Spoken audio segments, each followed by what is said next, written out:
Bonjour à tous. Après quelques mois d'absence, nous voilà de retour. Cette fois-ci, c'est pour un chantier un peu exceptionnel. Vous allez voir, cette fois-ci, on a deux logements, deux studios qu'on va rassembler en un seul appartement. Et pour ça, on va commencer par tout débarrasser. Tout ce que vous voyez là, toutes les cloisons, tout doit disparaître, histoire pour avoir une pièce totalement vide de tout. Et pour ça, vous allez voir, on va faire un petit tour de magie.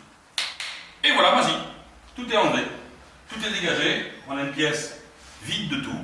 Il ne nous reste plus qu'à travailler. Dans cette pièce-ci, on va y installer deux chambres et une salle de bain avec un petit sas ici. Pour ce faire, on va commencer par réaliser le traçage de nos cloisons et de la disposition de nos portes. Voilà, pour commencer, nous allons installer la première cloison pour déterminer une première chambre.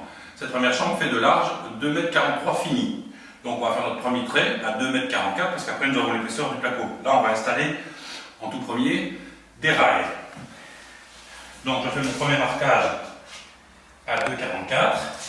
On reproduit le trait tout le long de la pièce,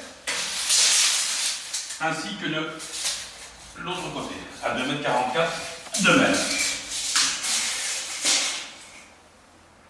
Voilà, donc pour commencer, on va installer la première cloison, enfin les montants et les rails métalliques de la première cloison. Pour ce faire, pour que notre cloison soit parfaitement d'aplomb, on va utiliser un laser. Moi, je vous le conseille. Le laser, c'est quand même beaucoup plus précis, plus facile d'utilisation. Vous pouvez le faire aussi avec un niveau à bulles, c'est quand même un peu plus complexe et plus délicat. Voici comment on utilise un niveau à bulles laser. Donc, il faut d'abord régler les deux niveaux à bulles que vous avez de chaque côté. Là, il faut qu'ils soient parfaitement réglés de façon à avoir cette cloison parfaitement d'aplomb. Vous avez un rayon lumineux, un poids lumineux, vous le réglez sur le premier trait et vous le réglez sur le second qui est là un peu plus loin. Il faut être bien réglé. Regardez, voilà, là on est parfaitement dessus, on est parfaitement sur celui-là et ensuite vous le réglez sur les autres. Une fois que c'est fait, il ne vous reste plus qu'à faire tourner. Vous voyez le point qui monte, le faire tourner et reproduire les traits de partout sur le plafond. Les traits sont reproduits au sol, vous reproduisez de la même manière, vous les reproduisez au plafond. Alors, normalement, on doit avoir le trait rouge, vous voyez, qui se marque ici. À cet endroit-là, vous faites un trait. Ensuite, vous faites tourner la molette du laser et vous reproduisez les traits au plafond tout le long. Voilà, quand vous avez fait vos traits au sol et au plafond, donc vous avez déterminé l'endroit où vous allez mettre vos rails. Maintenant, on va déterminer l'endroit où se situe la porte. Parce qu'évidemment, dans une chambre, il y a une porte pour y entrer. Chez nous, elle va se situer ici. Nous allons avoir tout le long de la chambre un placard qui va faire 50 cm de profondeur. Donc, il faut leur en tenir compte. Nous allons marquer au sol des 50 cm de profondeur. Voilà, j'ai fait mon marquage, ce qui correspondra au placard. Ensuite, nous avons une porte qui a comme dimension 90 cm en largeur, cadre compris. Donc, nous allons faire deux traits pour marquer l'endroit de la porte à 0 et l'autre à 90. Voilà. Donc maintenant, nous allons fixer notre premier rail. Pour ça, évidemment, une perceuse à percussion, une mèche de diamètre 6, des chevilles à frapper de 6 aussi, de préférence des courtes. Alors la raison en est toute simple, c'est que dans le sol, souvent vous avez soit des tuyaux d'eau qui passent en dessous ou des câbles électriques. Pour éviter d'aller les percer, il est préférable de mettre des chevilles courtes. Voilà, pour ceci on va faire notre premier trou à l'endroit où notre cadre de porte va commencer. Quand vous avez fixé votre montant, votre rail en bas, vous fixez votre rail en haut en suivant les traits que vous avez fait sur le plafond. Alors vous faites un trou. Vous prenez votre cheville à frapper, les courtes toujours. Et moi, pourquoi c'est au plafond, je préfère les lisser que de les frapper. Préparez la porte que nous allons poser dans la première chambre. Pour ce faire, donc vous l'installez confortablement sur deux tréteaux. Vous voyez que sous la porte, vous avez toujours la clé. N'oubliez jamais de la récupérer. Bon nombre de fois, elles ont été oubliées et on ne savait plus où elles étaient. Enlever les agrafes. On va enlever cette barre de bois qui maintient l'écartement des deux montants. On va l'enlever parce que je n'ai pas besoin d'une telle hauteur, d'excès d'hauteur. Nous, on va mettre un revêtement de sol plastique, donc on aura besoin d'un centimètre, un centimètre de plus pour laisser passer on va dire la hauteur du revêtement plastique. Donc moi, je vais recouper ici, mais je vais vous montrer un petit truc pour conserver, quand on va l'enlever, pour pouvoir recouper le cadre. Je vais vous montrer un petit truc pour pouvoir conserver quand même malgré tout le bon écartement, parce que c'est important. Vous prenez un rail, comme on se sert pour le placo, vous le découpez à la largeur du cadre. En plus, c'est extrêmement vite fait.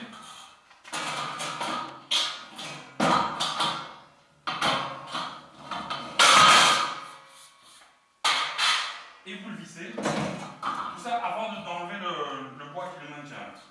Et vous le vissez à même le cadre. Vous mettez chaque fois 2 vis de chaque côté en les mettant en diagonale. Voilà.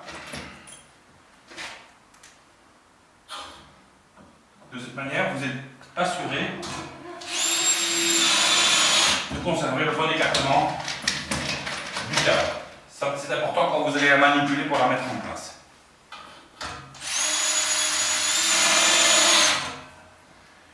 Une fois que ça c'est fait, vous pouvez faire tomber le bois. Ensuite, vous faites un petit trait à l'endroit que vous voulez couper. Pareil de l'autre côté. Et il ne vous reste plus qu'à couper.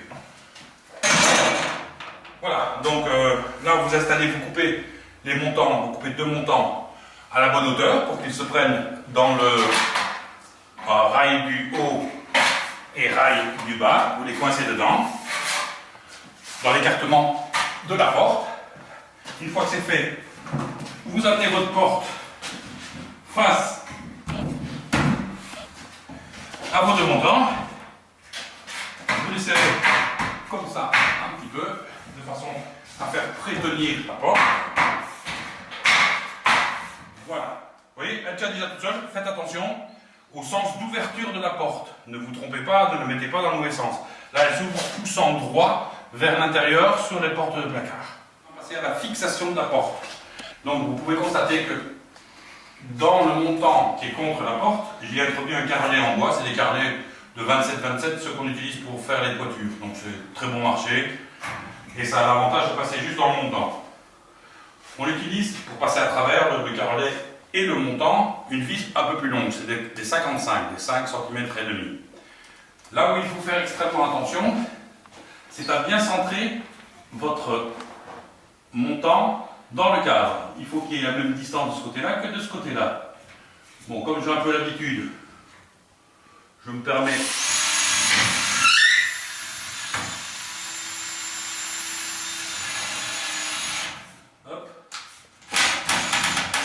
la vis n'est pas au milieu, donc je défais ma vis, je recentre et je recentre. Voilà, là on a une première vis, ça commence à fixer. Et on reproduit la même chose, on met 5 vis sur la hauteur. Après avoir fixé un côté, vous vérifiez que votre porte soit quand même de niveau. Bon, là on est bien de niveau. Ici, votre niveau est parfait. Si ce n'est pas le cas, vous la poussez un petit peu ou vous la tirez.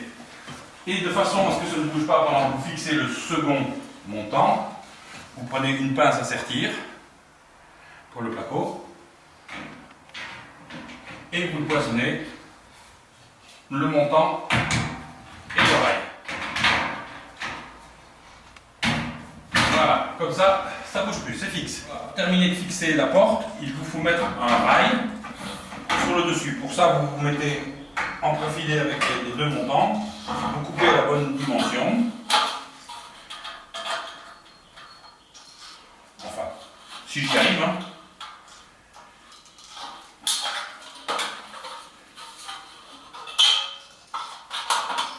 Parce qu'évidemment, au-dessus de la porte, il faudra quand même que vous puissiez fixer votre bande de placo. Pour ça, il lui faut un support. Vous mettez ça, ce montant, non, ce rail, pardon, dans l'alignement des deux montants, le mieux possible. Vous découpez deux bouts de montant qui vont venir s'enclencher en bas et en haut.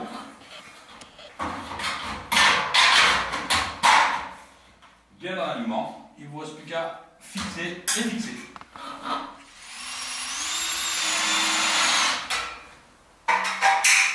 Voilà, vous avez mon ami Youssef, un ami de 30 ans, qui est venu me donner un petit coup de main. Vous voyez, il est en train de couper à bonne hauteur les montants et il les enclenche dans la cloison.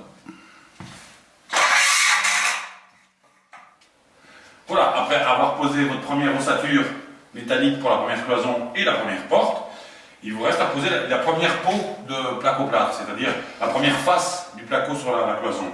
Pour ce faire, vous prenez la dimension du bas jusqu'en haut et vous la rapportez sur votre plaque que vous coupez la bonne dimension. En l'occurrence ici, on a des plaques de 2,50, on a une hauteur de 2,43, on l'a découpé à 2,43. Lorsque vous l'avez découpé, vous amenez votre plaque du bon côté de la cloison, vous la coincez bien contre le cadre, il faut vraiment bien la caler qu'elle ne bouge plus, et vous mettez votre première vis qui doit elle se planter dans le montant qui est le long de votre montant de porte. Vous avez mis une première vis, vous pouvez lâcher. À partir de ce moment-là, elle tient. Et là, vous en mettez une ou deux de ce côté-ci. Vous veillez à ne pas traverser le carton. Quand vous mettez les vis de placo, elles doivent rester en surface. Il faut qu'elles affleurent. Elles affleurent sans rentrer de trop dans le placo. Sinon, il y a une mauvaise tenue. Voilà, là, quand vous avez fixé d'un côté, vous venez fixer de l'autre. Par contre, là, il faut faire attention. Vous avez un montant qui, lui, va venir à la moitié de la plaque. Mais ça, vous le verrez, il y a des petits traits sur les plaques qui vous montrent l'endroit où elle doit être située de l'autre côté, à 60 cm. Et la troisième doit, elle, se mettre en chevauchement sur cette plaque-là et sur l'autre plaque. Donc, vous devez veiller à ce qu'elle se mette, à ce que le montant s'installe à la moitié de son épaisseur sur cette plaque-ci, sous cette plaque-ci. Là, vous fixez, toujours de la même manière, vous vissez une première vis tout en veillant à bien maintenir votre montant à la moitié. Vous fixez deux ou trois premières vis de façon à la maintenir en place, à maintenir la plaque, mais aussi votre montant pour ne plus qu'il bouge. Voilà, après avoir posé et implanté toutes vos cloisons et les trois portes, nous ici on a deux chambres et une salle de bain, donc on a posé nos trois portes, en posant une première peau de BA13, donc de placo-plâtre d'un côté, vous avez laissé l'autre côté libre. Il faut penser qu'il vous faut faire travailler votre électricien, votre plombier, pour installer, ici c'est l'évacuation des condensats d'une climatisation, il faut aussi les installer dans les cloisons, en profiter que vous n'avez pas fermé. Vous avez les tuyaux d'arrivée d'eau chaude et d'eau froide qu'il faut faire installer. Nous on l'a fait nous-mêmes, mais c'est parce qu'on s'y connaît un petit peu. Les évacuations des eaux qu'il ne faut pas oublier, les câbles électriques, comme ici, qui va servir à l'éclairage de la salle de bain, mais aussi, on s'est rendu compte, on a oublié de mettre une prise, donc on va l'installer ensemble, comme ça vous allez pouvoir de visu voir comment cela fonctionne. On va l'installer là, mais de l'autre côté, dans la salle de bain. Voilà, là maintenant nous sommes dans la salle de bain, on est passé donc, de la chambre, on est passé à la salle de bain. À cet endroit-ci de la salle de bain, donc vous avez la porte, il va y avoir un meuble avec deux lavabos, enfin c'est un plan de travail dans lequel il y a deux lavabos, et le meuble fait 100 de largeur.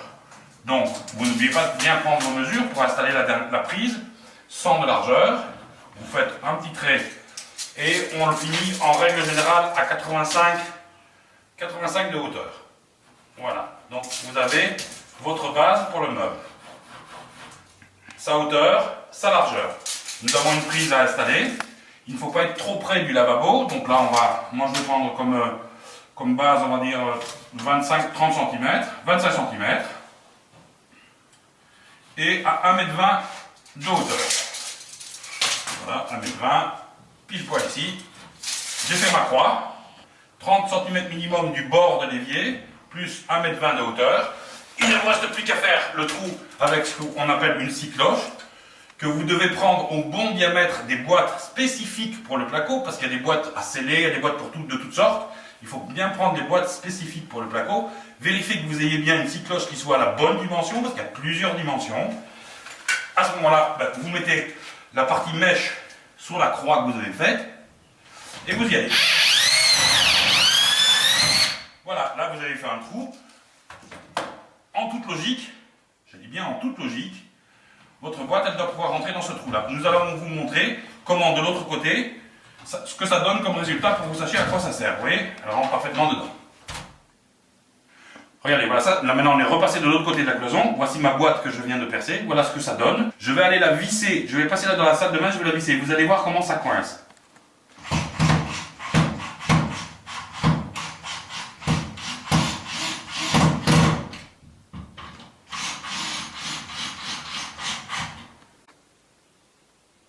Voilà, donc maintenant qu'on a mis la boîte, on va passer le câble électrique. Comme c'est une prise, il faut utiliser ce qu'on appelle du 2,5 d'épaisseur de câble. Vous avez le 1,5 qui correspond aux éclairages et aux interrupteurs, et le 2,5, 3 fois 2,5 pour les prises. 3 fois, parce qu'il y a la phase, le neutre, et la prise de terre.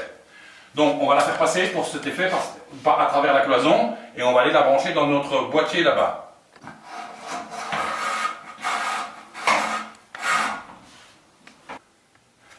Voilà, donc vous savez que dans les montants du placo, vous avez des trous, vous les utilisez pour passer vos câbles, pour passer vos tuyaux. Et lorsque vous n'avez pas assez de place, comme ça peut être le cas pour certaines évacuations, il vous faudra le découper avec une cisaille. Mais en attendant, là, on est sur une prise, vous passez par les trous qui sont disponibles jusqu'au boîtier. Vous devez enlever ce petit opercule et vous faites passer votre câble dans la boîte. Après, l'électricien n'a plus qu'à faire son travail. Voilà, quand vous avez fini l'installation électrique et plomberie, vous prenez la mesure de la hauteur de votre cloison. Ici, nous avons 2,43 m. Voilà, nos rouleaux de laine de verre acoustique pour mettre dans les contre-cloisons, dans les cloisons. La laine de verre acoustique, pourquoi? Parce que c'est une salle de bain, c'est une chambre. Il faut quand même un minimum d'isolation acoustique de façon à ce que celui qui va faire dodo soit reposé dans sa chambre ne soit pas dérangé par les bruits des gens qui sont dans la salle de bain, tout en sachant que le placo, ça agit surtout comme un caisson de résonance. C'est pour ça qu'on y met de la laine de verre acoustique. Donc vous avez vu que j'ai pris la hauteur. On prend un des rouleaux, vous voyez que c'est séparé en deux. C'est en 60 cm de large. On va maintenant découper des morceaux à 2,42 m. Voilà. Pour ça, je vais l'étaler par terre.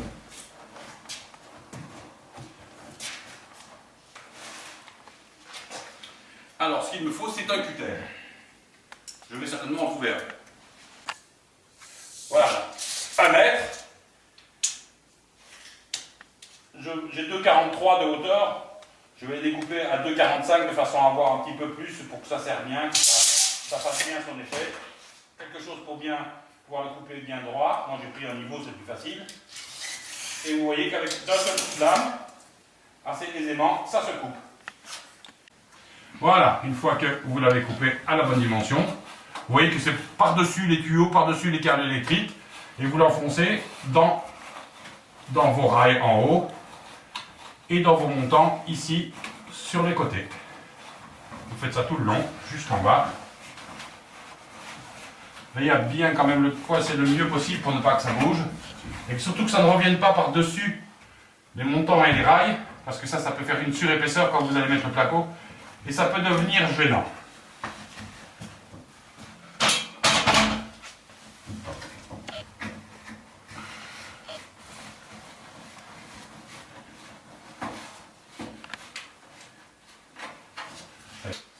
Voilà, une fois que vous avez terminé votre implantation, donc là, ici en l'occurrence, une salle de bain et 2 chambres, et un petit sas, que vous avez posé votre première peau de rail métallique, votre première peau de placo, la laine de verre pour protéger, pour protection acoustique, que votre électricien préféré a posé tous ces câbles électriques, que vous avez posé vos évacuations, il ne vous reste plus qu'à poser la deuxième peau de placo.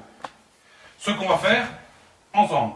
Par contre, ce qu'il faut faire bien attention, c'est de toujours commencer contre le cadre de la porte, que ce soit d'un côté ou de l'autre.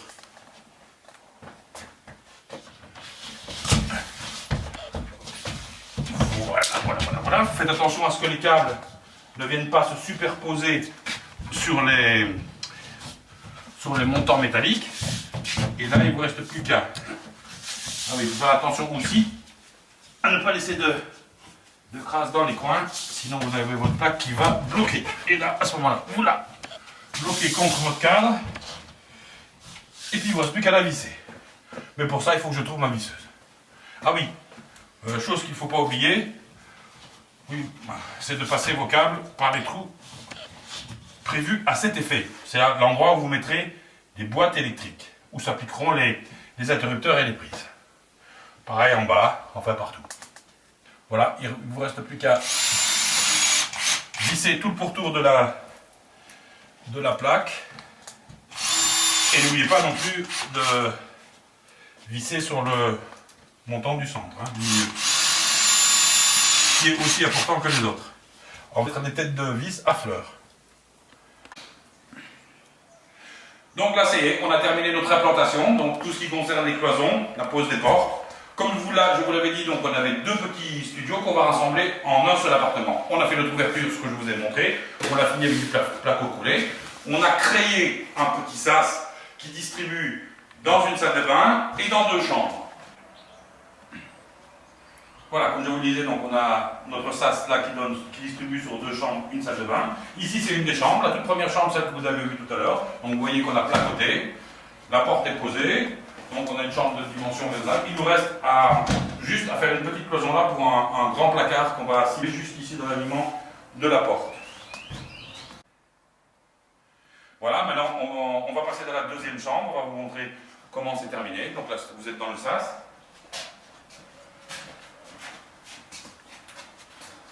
Et là, vous voyez, vous entrez dans la seconde chambre. Donc de la pièce sur laquelle on a tout enlevé, on arrive à finir avec deux chambres et une salle de bain. On va vous donner un petit visuel aussi, si on le peut, de la salle de bain. Voilà, et pour finir, la salle de bain, vous voyez dans laquelle on a déjà posé un meuble. Mais ça, si vous voulez regarder les vidéos, elles seront sur YouTube aussi.